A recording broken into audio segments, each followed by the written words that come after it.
여러분, 예전에 어떤 젊은이가 있었대요. 이 젊은이는 부잣집 외동아들이었고, 부잣집 외동아들이다 보니까 고생도 모르고 그렇게 참 누릴 것 다 누리면서 그렇게 행복하게 살았답니다. 근데 이제 아버지가 운영하시는 큰 회사가 있다 보니까 어린 나이에 간부로서 이제 회사에서 일을 하게 되었대요. 그런데 어느 날 아버지 회사가 부도나 버렸고, 또 그의 가정은 있는 것을 다 잃어버리고는 거리로 그냥 나앉게 되어졌답니다. 한 번도 고생을 안 해본 사람이기 때문에 그와 같은 어려운 시련에 적응할 만한 그런 맷집이 없었대요. 그러니까 그런 능력, 그것과 맞서 싸울 수 있는, 그것을 받아들일 수 있는 어떤 그런 마음, 상태, 능력, 힘, 그런 것들이 전혀 없었답니다. 그러다 보니까 어떻게 하느냐, 재기해 보겠다, 다시 한 번 더 우리 가정을 내가 한번 일으켜 보겠다라는 어떤 노력조차도 하지 않고 매일마다 술로서 그렇게 삶을 허비하면서 그렇게 보내었대요. 근데 어느 몹시 추운 겨울날 이 젊은이가 이제 술을 먹고 정신없이 밤거리를 헤매다가 그만 길에 쓰러져서 잠이 든 겁니다. 시간이 한참 지나고 난 이후에 어떤 사람이 눈을 떠보니 한 노인이 자신을 깨우고 있는 것을 보게 된 거예요. 그래서 이 노인이 그를 억지로 이렇게 세우고는 포장마차로 데리고 가서 따뜻한 우동을 사주면서 온몸을, 얼어있는 그 몸을 녹이게 해줬습니다. 그리고는 이 노인이 이 젊은이의 손을 딱 붙잡고 어디론가 끌고 가버리는 거예요. 근데 끌고 가는 그곳이 어디냐? 눈앞에 건물이 하나가 딱 있는데 어딜까요? 그래요. 교회예요. 교회 앞에, 어느 교회 앞에 딱 서가지고는 그 밖에서 건물을 같이 딱 쳐다보고는 십자가를 가리키면서 이렇게 이야기를 하는 거예요. 여보게 젊은이, 자네 눈에는 저것이 무슨 표시로 보이나? 라고 그렇게 물어봤답니다. 근데 이 젊은이가 십자가가 뭔지를 아니까 십자가 아닙니까? 라고 그렇게 대답을 했대요. 그렇지, 저것은 십자가지. 그런데 자네 저 십자가를 좀 더 진지하게 자세히 한번 좀 살펴보지 않겠나? 다른 무슨 표시로도 좀 보일 건데 한번 보지 해가지고 또 보는데 십자가가 십자가지. 십자가가 어떻게 다른 것으로 보이겠어요? 청년이 머뭇머뭇거리니까 이 노인이 이렇게 얘기합니다. 자네 눈에는 저것이 더하기 표시로 보이지 않는가? 맞잖아요, 그죠? 십자가인데 우리가 또 한편으로 보면 일반적인 수학 공식이 사용되어진 더하기하고도 똑같잖아요, 그죠? 근데 더하기랑 십자가의 차이가 뭘까요? 물론 여러분들의 어떤 신앙적인 어떤 차원에서는 예수님이 죽은 곳 아니면 아닌 곳 그렇게 이야기하시겠지만, 그냥 단순하게 십자가와 더하기의 차이. 그렇죠. 역시 세로의 길이가 다릅니다. 예수님의 십자가는 세로의 길이가 좀 더 길고요. 더하기는요, 정사각형의 그 십자 모양과 똑같죠. 그러니까 세로나 가로나 똑같은 그 길이인 거예요. 근데 이제 가만히 보니까 더하기로도 보이는 거예요. 더하기로도 보이는데 이분이 이제 이렇게 이야기하죠. 여보게, 이제는 정신 차리게, 아무리 세상이 힘들고 어렵다 할지라도 낙심하지 말고 예수 그리스도 앞에 와서 믿음의 눈으로 십자가를 한번 바라보게나. 그러면 자네 삶의 판도가 플러스로 바뀔 것이네. 지금 이 청년에게 있어서 문제가 뭐예요? 자신의 삶에 있던 그 모든 것들이 뭐 돼버린 거예요? 마이너스 돼버린 거잖아요. 자신에게 있던 것들이 다 빠져나가 버린 거잖아요. 자기 손에 있던 것들이 다 사라져 버린 거잖아요. 그래서 이 젊은이는 자신의 삶 가운데에서 마이너스 되어진 그것에 목매달고, 그것이 없으니까 자기는 아무것도 아닌 것이라 생각하고 인생을 그렇게 포기하고 살아가고 있는데, 예수 그리스도의 그 십자가를 바라보면서 예수 그리스도 앞에 나오면 자신의 삶이 저렇게 플러스 되어지는, 소망 있는 삶이 되어지는 그런 은혜가 있을 것이다 라고 그렇게 이야기를 했답니다. 그렇게 이야기를 하고는 자신이 하루 동안 번 돈을 이 젊은이에게 주고는 유유히 사라져 버렸대요. 여러분, 우리가 인생길을 걸어가다 보면 이 청년처럼 어렵고 힘들 때를 우리가 맞이할 때가 있지 않습니까? 그럴 때마다 많은 이들이 인생의 마이너스 된 것에 마음을 다 빼앗기고, 그것으로 인해서 좌절하고 고통스러워하죠. 그러나 여러분, 그럴 때일수록 낙심하지 말고 우리는 뭘 바라봐야 된다라는 거예요. 앞에서 그 노인이 얘기했던 것처럼 예수 그리스도의 십자가를 바라보면서 우리의 인생 가운데 마이너스 되어진 것만 바라보는 것이 아니라 예수 그리스도로 말미암아 우리에게 주어진, 플러스 되어진 소망을 바라볼 수 있기를 축복합니다. 세상에서 시달릴 때 좌절하지 말고 주님 앞에 나와가지고 눈을 들어 믿음의 주여 온전케 하신 인 예수 그리스도를 우리가 바라봤으면 좋겠어요. 그래야면 우리의 인생이 마이너스에서 플러스로 바뀌게 될 줄 믿습니다. 우리가 예수 그리스도를 바라보면 우리의 절망이 사라지고 새로운 소망이 생겨져요. 참 신기해요. 하루 종일 힘들게 살다가 자신에게서 없는, 자신의 손을 떠난 그 마이너스 된 것 때문에 참 힘들어하다가 기도하는 자리로 나오고 예배하는 자리로 나오면 희한하게 내 손에 지금 뭔가 플러스 되지는 않았는데, 내 호주머니에 뭔가 들어오지는 않았는데 내 마음에 소망이 생기더라고요. 저는 이게 참 믿는 사람과 안 믿는 사람의 차이가 아닐까라는 생각이 듭니다. 안 믿는 사람은 뭔가 꽂혀야, 뭔가 호주머니 들어와야 플러스 된다고 생각하는데, 믿는 사람들은 기도의 자리에서, 예배 자리에서 하나님 바라보고 하나님을 의지하니까 들어오지도 않고 아무것도 지어지지도 않았는데도 소망이 생겨져 버리는 거예요. 저는 이게 예수 믿는 사람들이 누릴 수 있는 플러스 인생인 줄 믿습니다. 오늘 성경에도 보면 여러분, 예수님을 만나서 마이너스 된 인생에서 플러스의 인생으로 변화되어진 한 사람이 나옵니다. 물론 우리가 읽은 바로 직전에, 우리가 읽지는 않았지만 바로 직전에 일어난 그 일을 이야기하는 거예요. 여러분, 어느 안식일 날 예수님이 제자들과 함께 회당에 들어가셨습니다. 이때 평소에 예수님에 대해서 불만을 가지고 있던 바리새인들이 예수님을 찾아왔어요. 근데 예수님에게 찾아왔는데 이 바리새인들이 어떻게 하느냐, 어떤 한 사람을 데리고 와요. 근데 그가 어떤 사람이냐, 손이 마른 사람, 한 손이 마른 사람, 손에 피가 통하지 않아서 손을 움직일 수 없는 그런 사람을 데려다 놓고 바리새인들이 예수님을 고소할 기회를 잡기 위해서 이렇게 물어봅니다. 지금 이 사람이 당신에게 나와서 병 낫기를 간구하고 있습니다. 그런데 아시다시피 오늘은 안식일이지 않습니까? 그러니 어떻게 하겠습니까? 라고 그렇게 바리새인들이 예수님을 시험하며 질문을 해요. 여러분, 율법의 규정에 의하면 안식일엔 일을 하게 되어져 있습니까? 일을 하면 안 됩니까? 일을 하면 안 됩니다. 그런데 의사가 환자를 돌보는 그것도 역시 일로 간주해서 그것을 하면 죄가 되어지는 거예요. 그래서 예수님에게 물어보는 거죠. 어떻게 하겠느냐? 라고 물어봤을 때 예수님이 바리새인들 향해서 이렇게 반문합니다. 만일 너희 중에 어느 한 사람이 양 한 마리가 있는데 그 양이 구덩이에 빠졌다고 치자. 그런데 안식일이다. 그 구덩이에 그 양을 놓고 죽게 만들 것인가? 아니면 양을 불쌍히 여기고 그 구덩이에서 그 양을 끄집어낼 것인가? 아마도 너희들은 그렇게 끄집어내지 않겠느냐? 하물며 한 마리의 양보다도 더 귀중한 존재인 사람이 어려운 지경에 처해 있는데 안식일이라고 그냥 그대로 그를 방치해 두는 것이 옳으냐라고 다시 예수님이 그들에게 질문을 하죠. 그리고는 예수님은 어떻게 하십니까? 바리새인들이 그토록 반대하는데도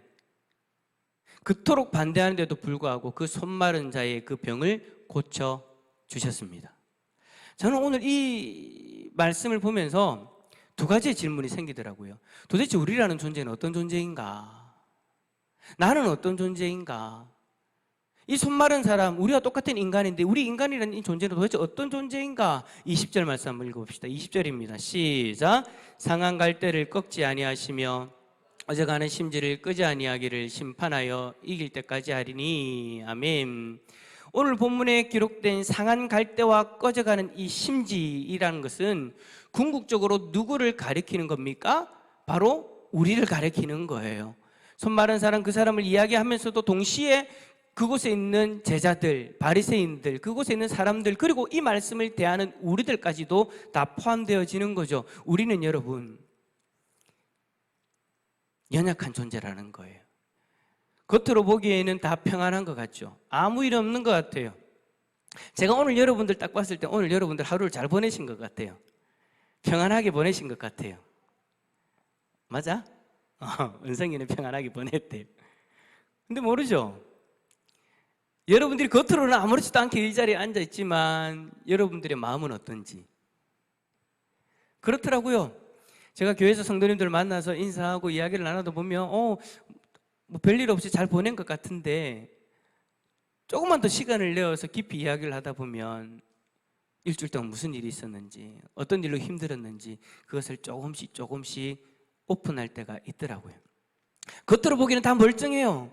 근데 누구나 다 속으로는 고민이 있고 아픔이 있고 상처가 있더라라는 거예요. 오늘 이 12장 20절에 말하는 것처럼 상한 갈대와 같은 그런 모습.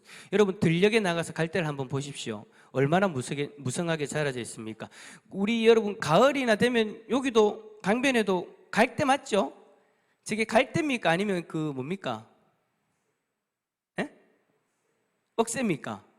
억새는 산에 있는 거고 갈대가 강에 있는 거 아닌가요? 예, 이건 나중에 따져보는 거하고 사람들마다 다 얘기가 틀려가지고 어쨌든 갈대 비스무리한 것들이 밖에 있습니다. 근데 여러분 막 태풍이 와가지고 바람이 불고 비가 와서 물에 쓸려 내려가면 어떻게 됩니까? 다 어떻게 되어져요? 쓰러지고 말죠. 바람은 불면 상관없어요. 바람 불면 숭 일라고 숭 왔다 갔다 막 그렇게 하는데 막 비가 오고 막 그렇게 막 어렵게 막 더 힘들게 만들어 버리면 갈대도 여러분 넘어집니다. 어떤 갈대는요 뿌리채 뽑히기도 하고요, 어떤 갈대는요 찢어지기도 해요. 들짐승들이 스치고 지나가기만 해도 찢어지는 것이 갈대고요, 사람들이 가서 꺾으면 꺾이는 게 갈대예요. 강한 것 같죠? 사람들은 그렇게 얘기합니다. 갈대는 바람이 불어도 쓰러지지 않는다. 윙윙 하면서 제자리로 온다. 근데 여러분 가서 꺾으면 꺾입니다. 어렵지 않습니다. 뽑는 거는 뭐 찔겨가지고 잘 안 뽑힐지 몰라도 꺾으면 꺾입니다. 강해 보이는 그 갈대가 꺾이면 꺾인다. 오늘 본문에 말씀하는 것처럼 상한 갈대. 그 갈대가 여러분 이미 상해져 있다라는 거예요. 그럼 여러분 이 갈대가 얼마나 연약한 모습이겠습니까? 더 나아가서 오늘 뭐라고 얘기합니까? 심지를 꺼져가는 심지와 같다. 꺼져가는 심지와 같다. 우리가 꺼져가는 심지와 같은 존재래요. 옛날에 쓰던 등잔불 여러분 한번 생각해 보세요. 등잔에 기름이 있을 때는 심지가 타오릅니다. 그러나 등잔에 기름이 다 쓰고 나면 가물가물 거리면서 언제 꺼질지 모릅니다. 바람이 후 하면 그냥 꺼져버리는 그런 심지가 되어져 버리죠. 우리가 이미 여러분 꺼져가고 있는 심지와 같은 존재다라는 거예요. 우리 스스로는 그렇게 강한 것 같죠? 나는 완벽하다라고 생각하죠? 근데 참 신기한 것이 뭐냐면 스스로는 그렇게 강하다고 이야기를 하고 나는 문제가 없어라고 이야기를 하지만 어떠한 큰 충격이나 내가 바라지 않는 일들이 일어날 때 그것을 받아들이는 우리들의 모습을 보면 참 연약하다라는 그런 생각을 하게 됩니다. 정말 그렇게 강할 것 같고 그렇게 아무 어려움 없을 것 같은 사람도 본인이 두려워하는 것들이 있더라고요. 본인이 예민하게 반응하는 것들이 있더라고요. 그것이 자신에게 닥치면 언제 그러냐는 듯이 상한 갈대가 같은 그런 모습이 되어지고 꺼져가는 심지와 같은 그런 모습들이 드러나게 되더라고요. 그게 여러분 없다가 생기는 것이 아니라 사실은 그게 내 모습이었던 거예요. 근데 그거를 가리고 있었던 거죠. 어떻게 해요? 강한 것처럼, 부러지지 않은 것처럼, 아직까지 기름이 많은 것처럼. 여러분 중에도 아마 상한 갈대와 같은 마음으로 이 자리에 오신 분들도 계실 겁니다. 꺼져가는 심지와 같은 그런 모습으로 이 자리에 나오신 분들도 계실 거예요. 여러분 우리는요 한 사람만 연약한 존재가 아니라 우리 모두가 다 그런 연약한 존재예요. 연약한 존재예요. 그렇다면 여러분 두 번째 질문, 이런 우리가, 이렇게 연약한 우리가 믿는 예수님은 도대체 어떤 분이십니까? 다시 한번 20절 말씀 한번 읽어볼까요? 20절입니다. 시작. 상한 갈대를 꺾지 아니하며 꺼져가는 심지를 끄지 아니하기를 심판하여 이길 때까지 하리니. 아멘. 예수님이 어떤 분이라고요? 상한 갈대를 꺾지 않는데요, 꺼져가는 심지를 끄지 않는데요. 근데 여러분 세상은 다르죠. 상한 갈대를 보면은요 세상은요 그걸 더 뽑아버리려고 합니다. 오히려 상한 갈대가 보기 싫어가지고 그걸 더 꺾어서 뿌리채 그냥 뽑으려고 하는 것이 여러분 세상의 모습이에요. 여러분 우리가 등산을 가든지 어디 강변을 거닐더라도 꺾여 있는 갈대를 보면 왠지 꺾고 싶지 않습니까? 전부 다 빳빳하게 서 있는데 혼자 딱 쓰러져 가지고 막 상처 나고 명 볼품 없으면 그거 어떻게 합니까? 우리는 뽑아버려요. 왜요? 어울리지 않는다고 생각하니까. 자기들처럼 완벽하다고 생각하는 사람들이 사는 그 세상 속에서 상한 갈대 같은 그런 사람이 있으면 보기가 불편한 거예요. 제가 아는 어떤 분이 남편이 이 세상을 떠났어요. 그런데 이 남편분이 많은 빚을 남겨두고 떠난 거예요. 어느 날 이제 남편이 하도 이제 빚을 많이 져놓으니까 도대체 이 사람이 누구에게 어떤 빚을 졌는가. 그래서 이제 주위에 있는 사람들을 만나기 시작했대요. 어느 날 이제 자기하고 좀 친하다고 생각되어지는 사람들, 부부들을 쭉 만나가지고 이야기를 하면서 내가 잘 모르는데 내 남편이 도대체 당신들에게 얼마를 빚졌냐, 얼마를 빌렸냐 라고 그렇게 물어봤대요. 근데 사람들이 말을 안 하더라는 겁니다. 뭐 말을 해야 이걸 바탕으로 해서 이제 어떻게 갚아야 되나, 뭐 어떻게 해야 되나 그걸 생각을 할 건데 이 사람들이 말을 안 하는 거예요. 근데 문제는 뭐냐, 말을 안 하면서 눈치를 봐요. 왜 눈치 볼까요, 여러분? 아이고야, 저 불쌍한데 내가 말해가 되겠나가 아니에요, 여러분. 참 그랬으면 좋겠는데 그게 아니래요. 무슨 눈치를 봤을까요? 이 부인이 얼마만큼 알고 있는가? 왜요? 더 받으려고. 여러분 이건 실제로 있었던 일입니다.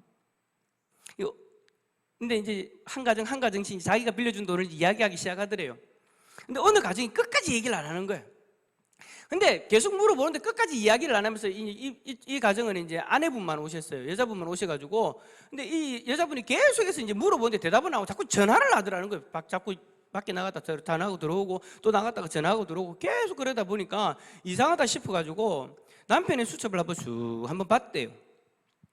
봤는데 이 집은 남편이 빌린 돈보다 이자로 갚아준 돈이 더 많은 거예요. 자, 여러분, 친한 사람이에요. 친한 사람이 지금 세상을 떠났어요. 근데 이미 자기는 빌려준 돈보다 이자로 더 많이 받았어요. 그러면 여러분 어떻게 하는 게 여러분 옳은 일입니까? 아름다운 모습입니까? 우리 받은 게 많다, 우리는 다 받았다 치면 된다라고 이야기하면 좋겠잖아요, 그죠?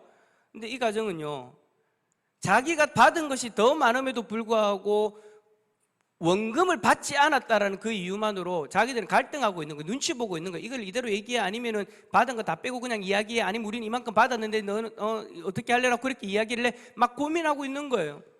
더 받을 건지 어떻게 할 건지 눈치 보면서 그 자리에 앉아 있었던 거예요. 그렇게나 친했던 사람들이고 같이 어디 놀러 다니고 같이 밥 먹으러 다니고 항상 그렇게 아이들하고도 그렇게 친하게 지냈던 가정들인데 자신이 빌려준 돈 떼일까봐 더 걱정하고 더 받으려고 애쓰고 있는 그 모습 보면서 이 아내분이 상처를 받게 되어진 거예요.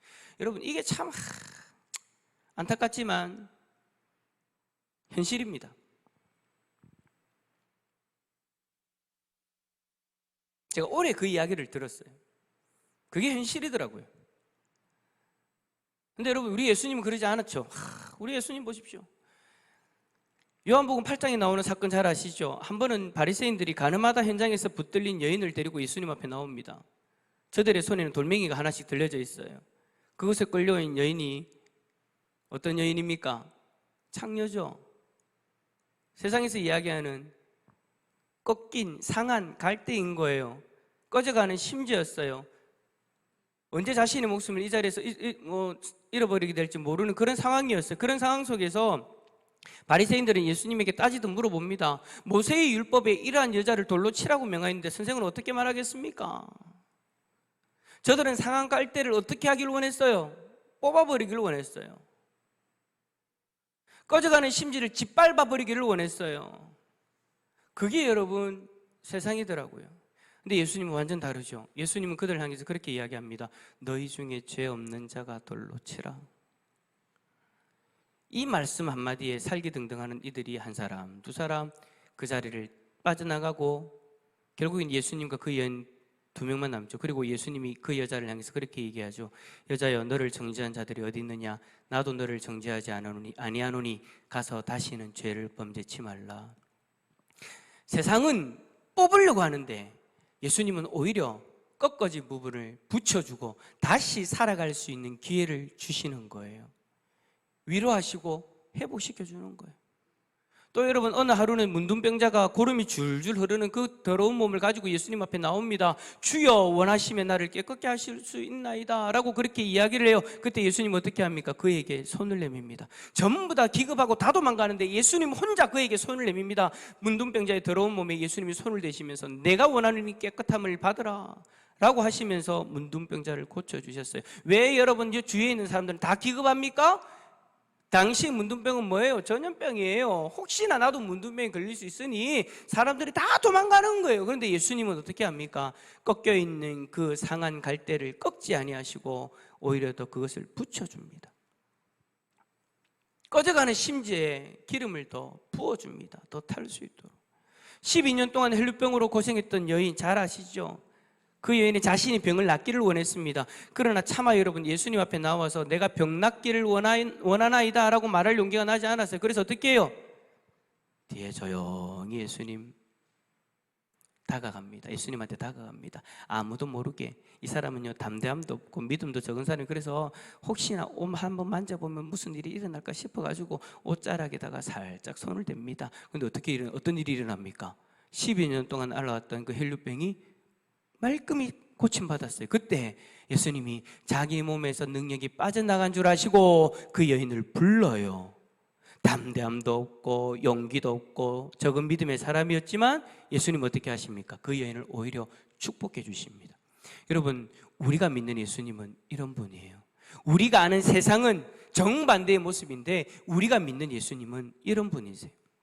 상한 갈대를 꺾지 아니하시고 꺼져가는 심지를 끄지 아니하시는 우리 예수님이신 줄 믿습니다. 근데 여러분, 중요한 거는요, 그런 예수님이요 2000년 전이나 오늘이나 언제나 동일하시더라는 거예요. 이 땅에 계실 때만 제자들과 함께 이 땅에 동고동락하면서 바리새인들이 공격하고 서기관들이 공격하고 그럴 때에만 병자들이 다가와가지고 예수님을 만나려고 했던 그때에만 그들에게 그렇게 행하신 것이 아니라 지금도 상한 갈대를 꺾지 아니하시고 꺼져가는 심지를 끄지 아니하시는 분이신 줄 믿습니다. 언제까지요? 주님 다시 오시는 그날까지. 다시 한 번 더 20절 말씀 읽어봅시다. 시작. 상한 갈대를 꺾지 아니하며 꺼져가는 심지를 끄지 아니하기를 심판하여 이길 때까지 하리니. 아멘. 언제까지요? 심판하여 이길 때까지. 예수 그리스도가 이 땅에 다시 오셔서 이 땅을 심판하실 때까지. 그러니까 예수님이 이 땅에 육신의 몸을 입고 있을 때도 그렇게 하셨고 지금 하나님 우편에서 우리를 위하여 중보하실 때에도 그렇게 하시고 예수 그리스도가 이 땅에 다시 오실 때까지 예수 그리스도는 끝까지 영원히 우리에게 그렇게 하시겠다라고 지금 약속하고 계시는 거예요. 그러므로 여러분, 우리는요 지금 이 순간 아무리 어려운 시련이 있다 할지라도 낙심할 필요가 없어요.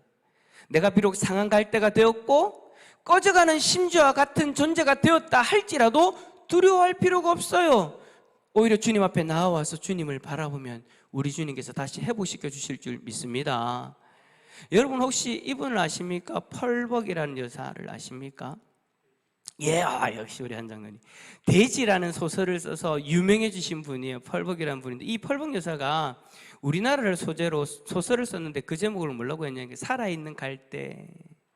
살아있는 갈대라는 그런 어떤 책을 썼대요. 그러니까 이 갈대라는 것을 우리나라에 빗대어 가지고 책을 썼는데 참 어려운 순간들을 많이 경험했던 나라임에도 불구하고 꺾이지 않고 계속해서 살아있는 그런 모습으로 서 있는 것이 대한민국이다라는 것을 이야기하고 싶었나 봐요. 근데 여러분, 우리나라의 역사를 살펴보면 진짜 그렇죠, 그죠? 긴 역사를 볼 때 우리나라, 우리 민족 얼마나 많은 고통들을 경험했습니까? 일제 억압을 경험하면서 참 많이 힘들어했고 속이 상했죠. 6.25에 의해서 더 큰 상처를 경험합니다. 5.18 광주 민주화운동 때 얼마나 많이 상했습니까? 몇 년 전에 IMF 때문에 힘들었고 그 IMF 여파로 계속해서 힘든 고통의 시간들을 보냈잖아요. 우리는 또 작년부터 전 세계적으로 코로나로 인해서 참 어려움을 겪고 있습니다. 이게 4차 유행이 조금 잠잠해질 듯 하다가 이 추석 이후로 또 더 힘들게 되어져 가고 있잖아요.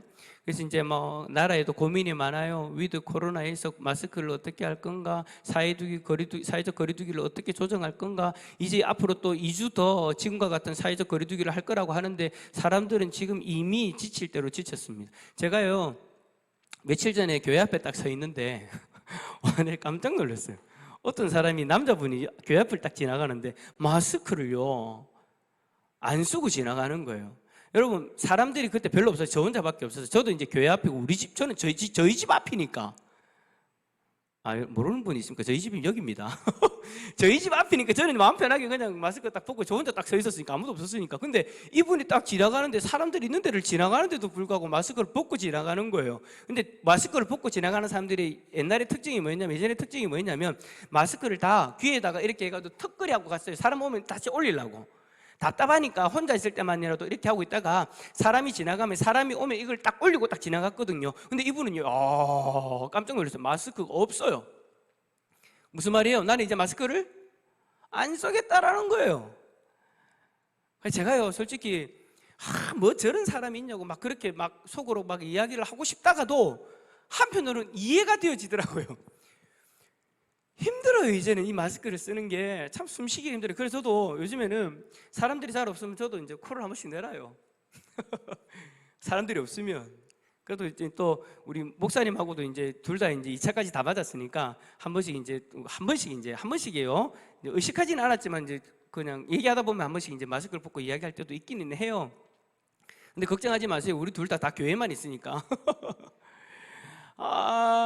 그렇게 정말 힘들구나. 너무 답답해하구나. 이 코로나라는 이 바이러스로 인해서 1년 넘게 참 힘든 시간을 보내고 있구나. 근데 제가 보니까 어떤 분들은 이 힘듦을 모르고 지내고 있는 분들도 있는 것 같아요. 왜냐하면 경제적으로 어떤 본인의 삶에 큰 영향이 없으니까. 근데 진짜 고통스러운 분들은 우리가 상상도 못할 고통을 당하고 있더라고요. 코로나가 여러분, 이게 생기고 나서, 바이러스가 생기고 나서부터 자살률이 엄청 높아졌답니다. 망하는 사업이 너무 많고 그것을 감당할 수 없는 어떤 그런 지경에 가다 보니까 자영업자들이 너무나도 힘들잖아요. 제가 이제 어떤 일들이 있어서 이제 뭐 이야기를 듣게 되어졌는데 요즘 그렇게 자살률이 높대요, 우리나라에. 너무나도 힘들고 고통스러운 사람들이 많잖아요. 갈 때가 정말 그 바람들을 잘 이겨내고 있는데 어느 순간 꺾여져 가는 그 갈대들이 보여요. 꺾여진 그 갈대들이 보인다고요. 상한 갈대들이 보이더라고요. 그런데도 여러분, 우리는 지금 이 시간 꺾여 있는 그 마음이 있다 할지라도 우리는 이 자리에 있습니다. 꺾여서 마이너스 된 인생이라 하더라도 우리는 이 자리에 있습니다. 왜요? 십자가를 바라보면 예수 그리스도로 말미암아 다시 소망을 발견할 수 있기 때문에. 예수 그리스도가 우리를 인도하시고 우리를 지켜주시고 우리를 보호해 주실 것이란 믿음이 있기 때문에. 시편 50편 15절의 말씀 한번 읽어봅시다. 시작. 환난 날에 나를 부르라. 내가 너를 건지리니 네가 나를 영화롭게 하리로다. 아멘. 지금과 같이 어렵고 힘들 때 우리가 주님을 부르면 주님이 우리를 건져주시겠다. 그 건짐으로 받음을 통하여서 우리가 하나님 앞에 영광 돌리는 자리까지 나아가게 될 것이다. 그리고 우리가 주님을 부르면 주님이 우리를 건져주십니다. 할렐루야. 우리 옆에 있는 분이 그렇게 고백합시다. 주님이 당신을 건져주십니다. 시작. 그래서 저는 그렇게 생각해요. 그래서 우리가 지금 이 자리에 있는 거예요. 여러분, 오늘 이 자리에 왜 오셨어요? 그냥 김옥일 목사 눈에 도장 찍으러 오셨어요? 아니잖아요. 주님 부르러 오셨잖아요. 왜요? 내가 주님을 부르면 주님이 우리에게 소망을 주시니까. 내가 주님을 부르면 주님이 나를 건져주시니까. 여러분, 해리 볼백이라는 분이 있습니다. 이분인데 이분이 쓴 찬송시 가운데 이런 찬송이 있어요. 여러분들 잘 아실 거예요. 괴로울 때 주님의 얼굴 보라, 병아의 주님 바라보아라. 세상에서 시달린 친구들아, 위로의 주님 바라보아라. 눈을 들어 주를 보라. 내 모든 염려 주께 맡겨라. 슬플 때에 주님의 얼굴 보라. 사랑의 주님 안식 주리라. 할렐루야. 우리가 주님을 바라보면 상한 갈대와 같고 꺼져가는 심지어와 같은 우리가 주님을 바라보면 주님이 우리를 위로하시고 회복시켜 주시고 마이너스 된 우리들의 인생을 소망 있는 플러스의 인생으로 인도하실 줄 믿습니다. 오늘 이 밤에 그 주님을 바라보면서 그 주님을 부르짖고 찾을 수 있는 우리 모든 성도님들 다 되어질 수 있기를 예수 그리스도 이름으로 축원합니다.